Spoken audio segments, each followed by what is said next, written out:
دوستو قرآن پاک کی ایک چھوٹی سی آیت آپ کے بہت سارے مسائل کو حل کرنے کے لیے کافی ہے۔ الحمدللہ قرآن پاک کی ہر آیت، ہر قرآن پاک کا ایک ایک جز ہمارے لیے ہدایت اور ہمارے لیے شفا اور مدد کے لیے بہت بہترین چیز ہے۔ الحمدللہ قرآن پاک میں اللہ سبحانہ و تعالی نے ہمارے مسائل کا حل رکھا ہے۔ دیکھیے قرآن پاک کی ایک چھوٹی سی آیت، الیس اللہ باحکم الحاکمین، الیس اللہ باحکم الحاکمین، یہ سورہ 3 کی آیت ہے۔ اس کا ترجمہ ہے، کیا اللہ بہترین فیصلہ کرنے والا نہیں ہے؟ الحمدللہ اللہ سبحانہ و تعالی انصاف کے ساتھ فیصلہ کرنے والا ہے۔ دوستو اس آیت کا بہت بہترین وظیفہ ہے۔ آئیے سب سے پہلے ہم جانتے ہیں کہ اس آیت کا وظیفہ کن چیزوں میں، کن پرابلم میں، کن مسائل میں ہم کر سکتے ہیں۔ تو سب سے پہلے ہم دیکھتے ہیں کہ انصاف کے لیے اگر ہم کو انصاف نہیں مل رہا ہے، کسی معاملے کے اندر، کسی کیس کے اندر ہم پھنس چکے ہیں، ہمارے اوپر الزام لگا دیا گیا، بلا وجہ ہم کو پھنسا دیا گیا، تو ہم الحمدللہ اس کے اندر اس وظیفے کو کر سکتے ہیں۔ دوسری بات یہ ہے کہ اللہ سے دل کے گہرائی سے دعا کر کے اور اس وظیفے کو ہم کر سکتے ہیں۔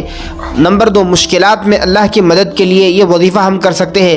کسی بھی پریشانی یا مشکل میں ہم اگر پھنس جائے تو ہمیں چاہیے کہ ہم وضو کریں اور اللہ سبحانہ و تعالیٰ کی اس آیت کا، یعنی کہ یہ قرآن پاک کی اس آیت کا جز الیس اللہ باحکم الحاکمین کو ہم 313 مرتبہ پڑھ کر اللہ سے دعا کریں۔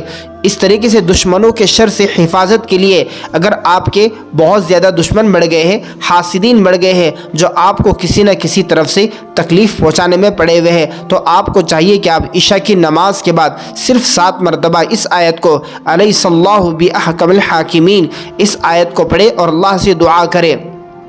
تیسرے، آپ اگر کسی چیز کے اندر آپ کے حق میں فیصلہ چاہتے ہیں اور فیصلہ آپ آسانی کے ساتھ چاہتے ہیں، تو آپ کو چاہیے کہ آپ بلا الجھن کے، بلا پریشانی کے، بلا ٹینشن اس آیت کو صبح شام 100 مرتبہ پڑھیں۔ اللہ سبحانہ و تعالیٰ آپ کے حق میں فیصلہ فرمائے گا۔ اگر آپ حق راستے پر ہو، صحیح ہو، آپ نے اگر کچھ غلط نہ کیا ہو، کسی کے ساتھ بے انصافی نہ کی ہو، کسی کے اوپر ظلم نہ کیا ہو، کسی کے اوپر زیادتی نہ کی ہو، تو انشاءاللہ اللہ کی مدد آپ کے ساتھ ہوگی۔ دوستو الیس اللہ باحکم الحاکمین یہ جو آیت ہے بہت فیصلہ کن آیت ہے۔ اللہ کی مدد الحمدللہ اللہ سے مانگنے پر ضرور آتی ہے۔ اللہ کے فیصلے بندوں کے حق میں بہت زیادہ مجرب اور فاسٹ ہوتے ہیں۔ اگر بندہ اللہ کے ساتھ اچھا گمان رکھے، اللہ کے ساتھ اچھا یقین رکھے، تو اللہ بندے کے ساتھ بہترین معاملہ اور بہترین انصاف کرتا ہے۔